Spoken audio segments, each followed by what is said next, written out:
Cuando entré al comedor y vi a mi consuegra revisando mis estados de cuenta bancarios como si fueran suyos, pensé que lo había visto todo, pero entonces mi propia hija me gritó a la cara que si prefería mis cochinos pesos antes que a mi propia sangre, exigiendo que mantuviera a toda su familia.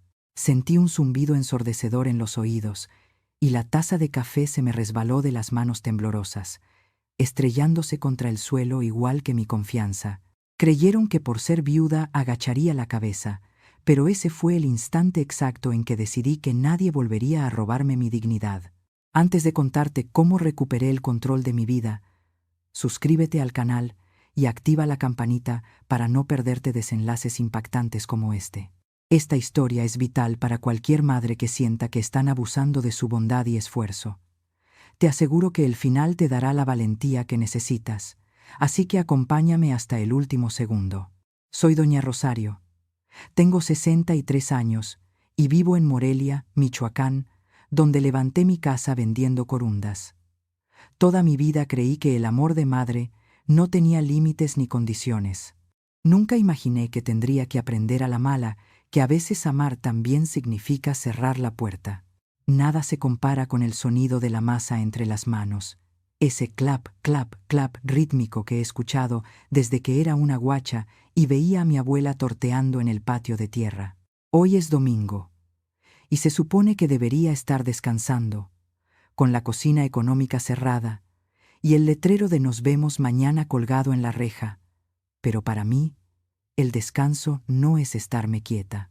Para mí, la paz es esto: tener el comal bien caliente y sentir cómo el olor a maíz nixtamalizado se va mezclando con el aroma picosito de los chiles toreados que ya están sudando dentro del molcajete. Estaba yo ahí, en mi propia gloria, disfrutando ese momento de soledad donde el vapor de la olla de barro me empañaba un poquito los lentes y sentía que la casa respiraba conmigo. Es mi templo, mi esfuerzo de tantos años convertido en 4 paredes que huelen a leña, a canela y a hogar limpio. Estaba tan concentrada viendo cómo se inflaba una tortilla, señal de que el que la coma se va a casar, según dicen las viejas, que casi no escuché el motor del carro que se frenó de golpe justo enfrente del portón. Pero el portazo sí lo oí. Marisela, mi hija la más chica, tiene una forma de cerrar la puerta del coche que retumba hasta en los cimientos de la casa, como si estuviera enojada con la vida. Me sequé las manos en el delantal bordado, pensando que seguro venía con los nietos a buscar el almuerzo, y me acomodé el pelo canoso detrás de las orejas. Vea pues, pensé, ojalá haya traído el postre o unos refrescos, porque con el calor que hace en Michoacán a esta hora, se antoja algo fresco y yo no hice agua de sabor. Pero cuando abrí la puerta, la sonrisa que ya tenía preparada se me quedó congelada en la boca. No venía con los niños. Bajó del carro resoplando, con el ceño fruncido y sin voltear a verme. Y lo peor no fue eso, sino ver quién bajaba del lado del copiloto. Era doña Lupe, su suegra, esa mujer que siempre me ha mirado por encima del hombro, como si mis corundas no fueran lo suficientemente finas para su paladar, aunque bien que se las come cuando son regaladas. Venía abanicándose con la mano, con esa cara de mártir que pone cuando hace calor, y ni siquiera hizo el intento de saludar. Lo que me hizo sentir un hueco frío en la boca del estómago no fue la falta de educación, porque a eso ya estoy acostumbrada con la familia de mi yerno. Lo que me alertó fueron las maletas. Marisela abrió la cajuela y empezó a bajar bultos. No eran mochilas de visita de fin de semana. Eran 3 maletas de esas grandotas, rígidas, de las que tienen llantitas, y venían acompañadas de un montón de bolsas de plástico negras amarradas a la carrera, de esas donde uno echa la ropa cuando sale huyendo. Sentí un piquete en el pecho, esa intuición de madre que rara vez se equivoca y que te avisa que la tranquilidad de tu domingo está a punto de terminarse. Marisela entró a la casa empujando una maleta con el pie y cargando otra, pasando por mi lado sin siquiera darme un beso. Doña Lupe venía atrás, arrastrando los pies y quejándose de que el sol estaba insoportable, caminando directo hacia mi sala como si fuera la dueña. Soltaron los triques en mi piso recién trapeado, invadiendo mi espacio, mi silencio y mi orden. Se sentaron en el sofá, resoplando, y se quedaron esperando a que yo hiciera algo. Ni un buenos días, mamá, ni un cómo estás, doña Rosario, ni mucho menos un traje pan dulce para el café. Nada. Solo llegaron y ocuparon el espacio con una pesadez que se sentía en el aire.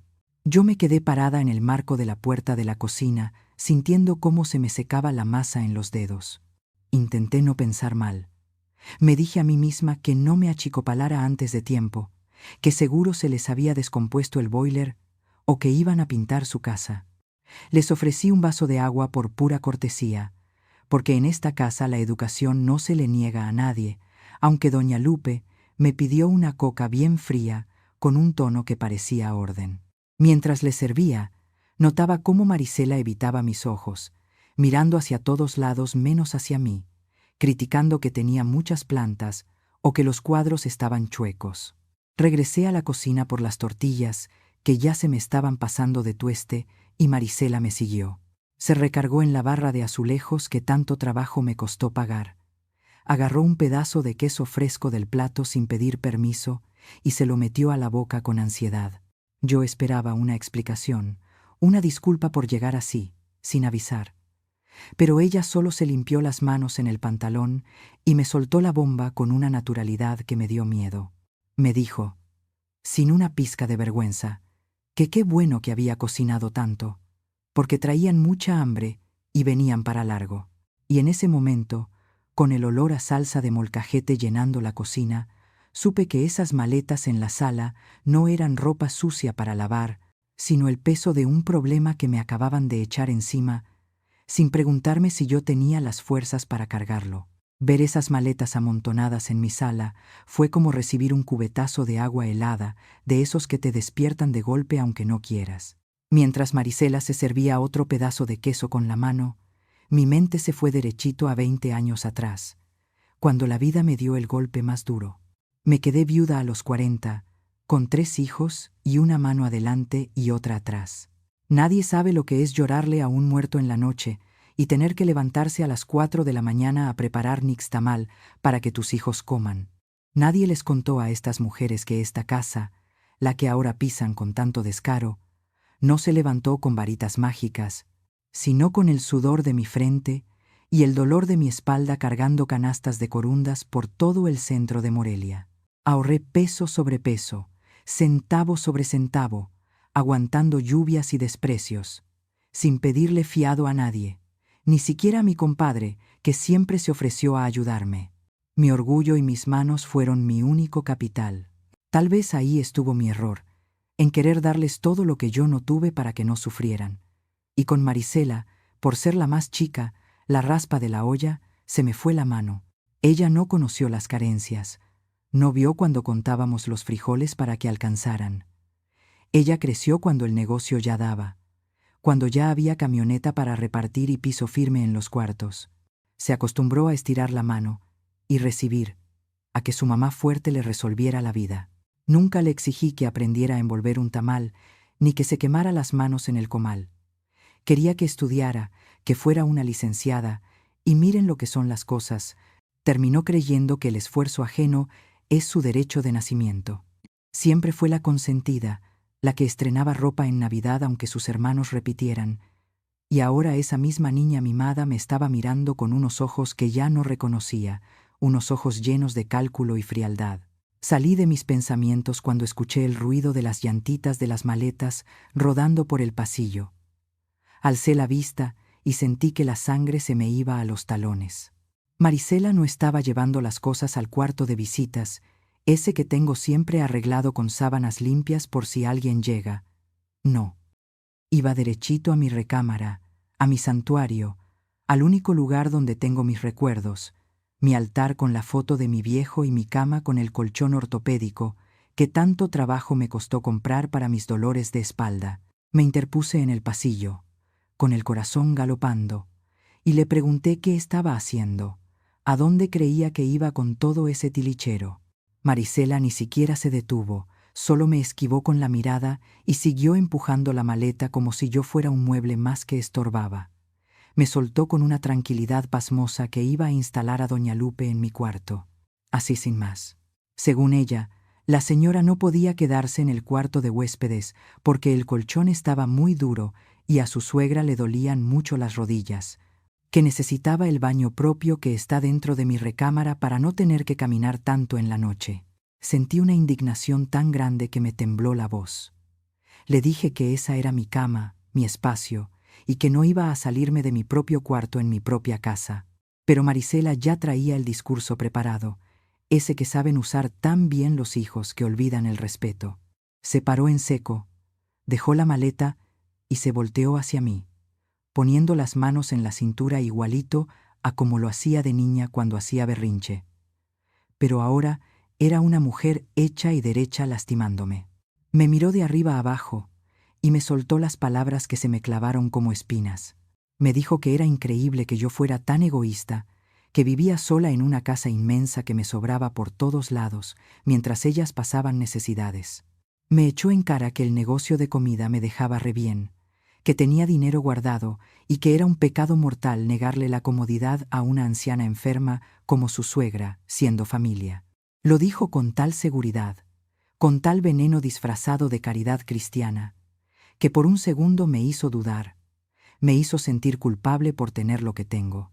Pero luego vi a doña Lupe allá atrás, sonriendo con esa mueca burlona mientras se abanicaba, esperando a que su nuera terminara de despojarme para tomar posesión de mi cama, y supe que aquello no era necesidad ni dolor de rodillas. Era un asalto en despoblado, y la ladrona era mi propia sangre. Traté de calmarme yendo a la cocina a prepararme un café de olla, de ese negro y cargado que me despierta el alma, pensando que tal vez si dejaba pasar un rato, la sangre me dejaría de hervir en las venas. Me dije a mí misma que quizás estaba exagerando, que una madre siempre tiene que tener el corazón grande para perdonar las imprudencias. Pero la paz me duró lo que tardé en caminar con mi taza humeante hacia el comedor. Lo que vi ahí me heló la sangre más que el frío de la madrugada. Doña Lupe estaba sentada en mi mesa, en la cabecera, con mis lentes de lectura puestos, esos que había dejado olvidados sobre el trastero. Pero lo grave no era que usara mis lentes, sino lo que sus manos arrugadas sostenían con tanto interés. Eran mis estados de cuenta del banco, los sobres amarillos que yo guardo celosamente en el cajón del mueble de la entrada y que nunca dejo a la vista de nadie. La mujer estaba pasando las hojas, humedeciéndose el dedo con saliva para cambiar de página y haciendo cuentas en voz alta, murmurando cifras y asintiendo con la cabeza como si estuviera auditando un negocio propio. La escuché decir que ahí había suficiente, que yo tenía más guardado de lo que aparentaba y que bien podía soltar la lana sin que me doliera. Sentí una punzada en el pecho, una mezcla de vergüenza ajena y furia. Me acerqué temblando, no de miedo, sino de puro coraje, y antes de que pudiera arrancarle los papeles de las manos, Marisela apareció por el pasillo. Lejos de regañar a su suegra por husmear en lo ajeno, mi hija se puso de su lado, cruzándose de brazos con esa actitud retadora que ha adoptado desde que llegó.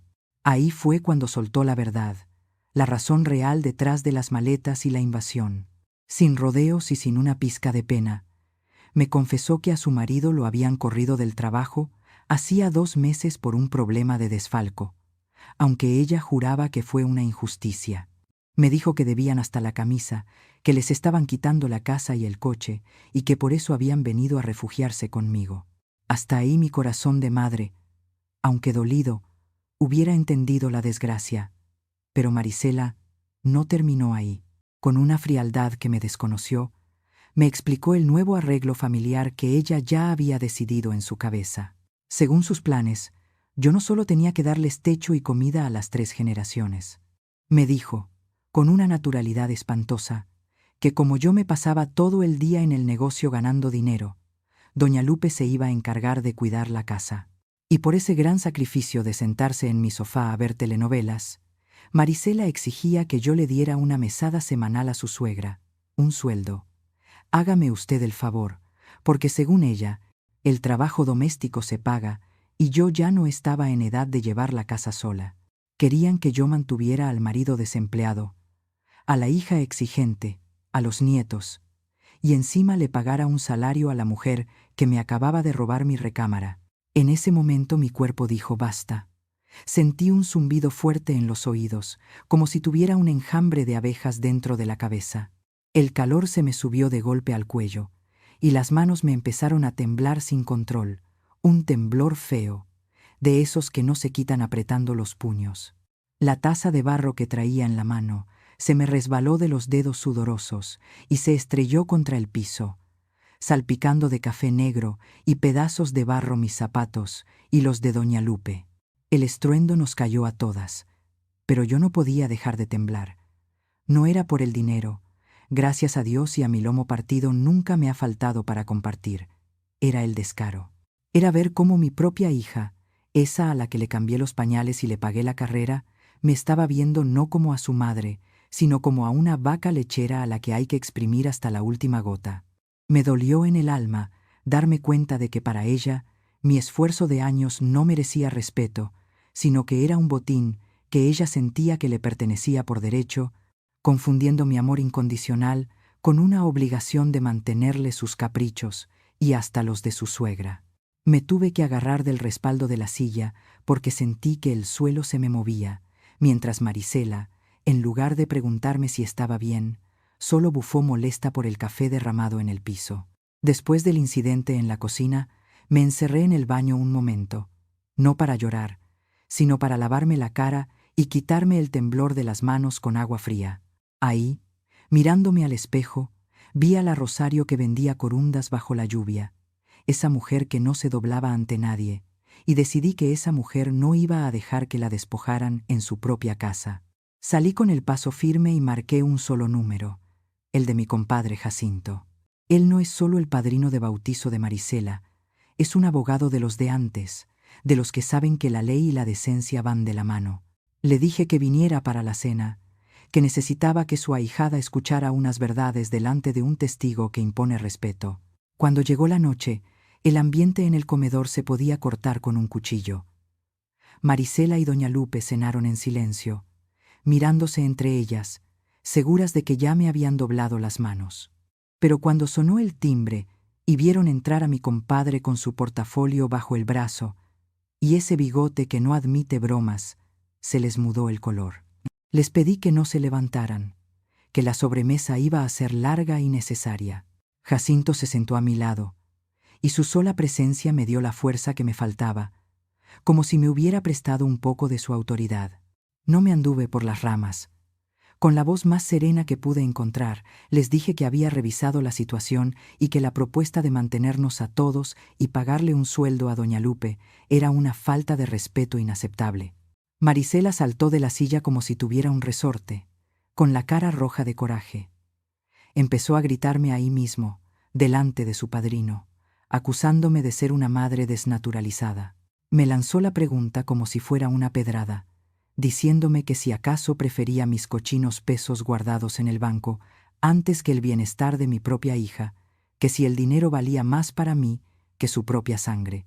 En otro tiempo, esas palabras me hubieran hecho agachar la cabeza y sacar la chequera por pura culpa, pero esta vez no. La miré fijamente a los ojos y le respondí con una calma que hasta a mí me sorprendió. Le dije que no se confundiera, que no era cuestión de dinero, sino de decencia. Le solté que prefería 1000 veces mi dignidad y mi paz mental que pasar el resto de mi vejez manteniendo parásitos que, lejos de agradecer, exigen como si fueran dueños. La palabra parásitos resonó en las paredes del comedor, y vi como doña Lupe abría la boca indignada, llevándose las manos al pecho como si le hubiera dado un infarto. La señora empezó con su teatro de inmediato, sollozando sin lágrimas y diciendo que yo era una mujer sin corazón, que la estaba corriendo a la calle como a un perro, a ella que era una anciana enferma de las rodillas. Intentó manipular a mi compadre, buscando su lástima, pero Jacinto ni se inmutó, solo la miró por encima de sus lentes esperando a que terminara el show. Yo no cedí ni un milímetro ante sus lamentos fingidos. Les dije que no las estaba corriendo a la calle, que tenían casa y marido, y que si habían perdido sus cosas por malos manejos, no era mi obligación reponerles la vida de lujos a costillas de mi trabajo. Ahí fue cuando puse las cartas sobre la mesa de manera definitiva. Les di 3 días. 3 días para que doña Lupe sacara sus tiliches de mi recámara y para que ambas buscaran a dónde irse. Marisela intentó interrumpirme, alegando que ella tenía derechos por ser mi hija, que la casa también era suya. Pero mi compadre Jacinto intervino con voz grave para aclararles la realidad legal, y yo rematé con la verdad que más les dolió. Les dejé claro, golpeando suavemente la mesa con mi dedo índice para enfatizar cada palabra, que esta casa es mía, escriturada a mi nombre, sudada con mi frente. Les dije que la herencia existe, sí, pero es para cuando yo me muera y ya no necesite un techo. No es un pastel para que se lo repartan y se lo coman mientras yo sigo viva y respirando. La casa se respeta, y a mí se me respeta más. Esos 3 días de plazo que les di se sintieron más largos que una cuaresma entera sin agua. La casa se llenó de un silencio pesado, de esos que calan hasta los huesos, interrumpidos solamente por los portazos de Marisela y los resoplidos de doña Lupe, que se paseaba por el pasillo arrastrando las pantuflas como si fuera un alma en pena buscando a quién asustar.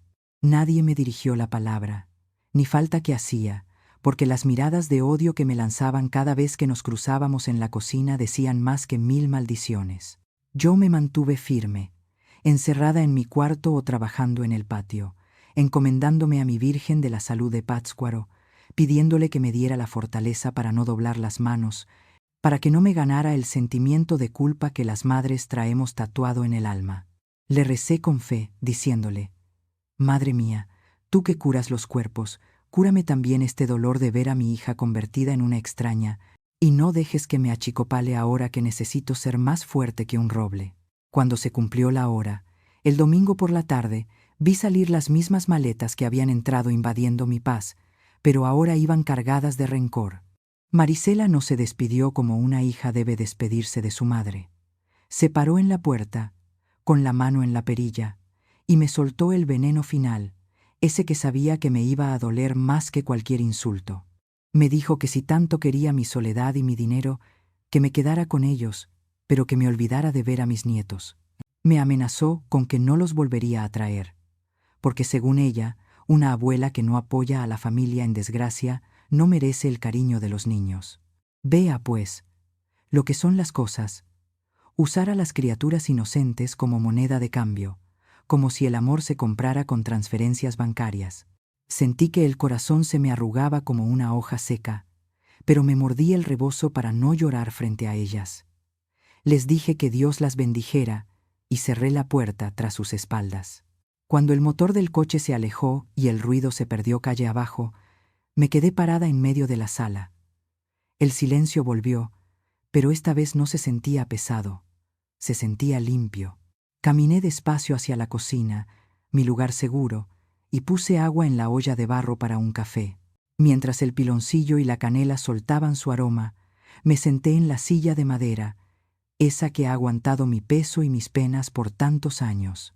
Miré a mi alrededor, mis cazuelas colgadas, mi molcajete, mis frascos de especias. Todo estaba en su lugar, igual que yo. Sentí una tristeza profunda, sí, porque a ninguna madre le gusta que un hijo se vaya enojado, pero debajo de esa tristeza había una paz inmensa, una tranquilidad que no cambiaba por nada. Entendí que había hecho lo correcto, que el respeto no se negocia, ni siquiera con la sangre. Me levanté con otro ánimo y me acerqué a la mesa de trabajo. Tenía los ingredientes listos para preparar las corundas que vendería al día siguiente, pero también vi los elotes tiernos que había comprado para hacer uchepos. Y me dije: Ande, guacha, prepárese algo rico para usted sola, que bien se lo merece. Empecé a desgranar los elotes, sintiendo la frescura de los granos lechosos en mis dedos, y poco a poco, el ritmo del trabajo me fue sanando. Batí la masa con manteca y azúcar, con ese cuidado que solo se tiene cuando se cocina con amor, y puse los uchepos a cocer al vapor. El olor dulce del maíz tierno llenó la casa, borrando el rastro amargo que había dejado la visita. Me serví uno calientito, le puse su crema y su salsa verde, y me senté a comer en mi mesa, sin nadie que me contara los bocados ni me exigiera las cuentas. Ahí, saboreando el fruto de mi esfuerzo, comprendí la lección más dura pero más valiosa de mi vejez. Entendí que el amor de madre es incondicional, sí, pero no es un cheque en blanco. Entendí que ayudarlos a crecer no significa impedir que maduren, y que amarlos no significa dejar que me consuman. Cerré los ojos y le di gracias a la vida por permitirme recuperar mi dignidad. Porque al final del día, el amor verdadero nutre, no saquea, y una madre no es, ni nunca debe ser, la cuenta de ahorros de los hijos. Han pasado ya 6 meses desde aquel domingo amargo.